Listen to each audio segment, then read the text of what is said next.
ঠাকুমার মা মানে বড় মা আজ 101 বছরে পা দিলেন। উপলক্ষে আমরা চলে এসেছি অনুষ্ঠান বাড়িতে। এই দেখুন বন্ধুরা, এখানে আমাদের জেনারেশন ওয়াইজ লিস্ট দেওয়া আছে, একদম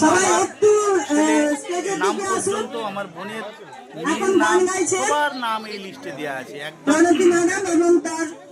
কতগুলো পূর্বপুরুষ পর তাদের জেনারেশন ওয়াইজ স্ট্যাটাস এইখানে দেওয়া আছে। 101 বছরের বড় মা, তাকে অনেক অনেক শুভকামনা আমাদের সবার তরফ থেকে। তারই জন্মদিনে আমরা চলে এসেছি। দেখুন, 101 বছরেও আজকের দিনে সত্যি অবিশ্বাস্য। আমার ঠাকুমা তার মা, আজকের দিনে আমাদের ছেলে মেয়েরাই হয়তো পাবে না তাদের। তাই এই জন্মদিনের গুরুত্বটাই ছিল আমাদের কাছে একটা। আমার ছেলে মেয়ে আজকের দিনে ভাবতেই পারবে না যে ঠাকুমারও মা হতে পারে। যদিও আমার ছেলে মেয়ের ঠাকুমা আছে, কিন্তু আমার দিদা নেই। আমার দিদা হতে পারলাম কোথায়, আমার সোশ্যাল মিডিয়াতে দিদা মানে আমার ছেলের বড় মা হতো, কিন্তু সেই সৌভাগ্য তাদের নেই। কিন্তু এই পরম সৌভাগ্য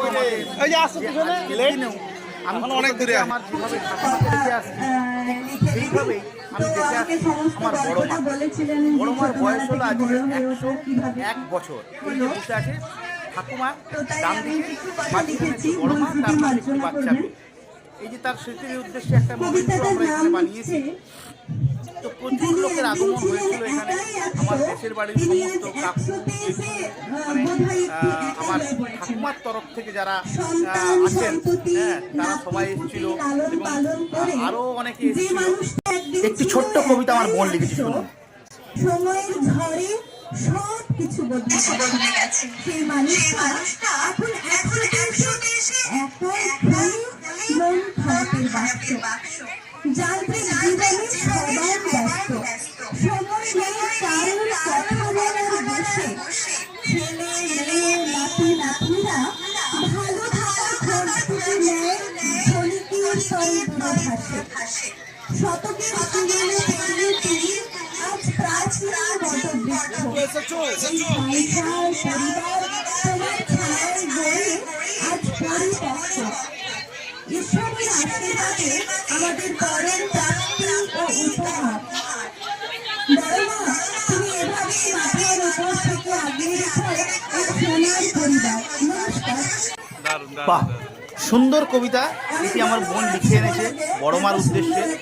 তো এছাড়াও আরও বিভিন্ন রকম অনুষ্ঠান চলছিল এবং সারাটা দিন আমরা জমিয়ে কাটলাম। আপনারা দেখতে থাকুন, আরও সুন্দর সুন্দর কিছু ঘটনা, আরও সুন্দর সুন্দর কিছু মুহূর্ত আমরা এখানে ক্যামেরা বন্দি করি।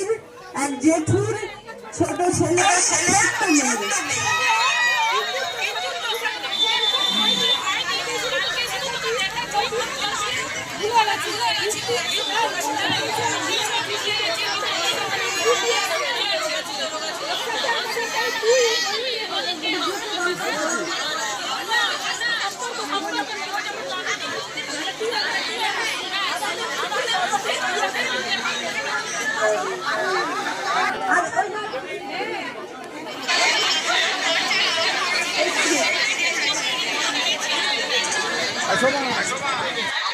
এই আমাদের সেই বংশ তালিকা।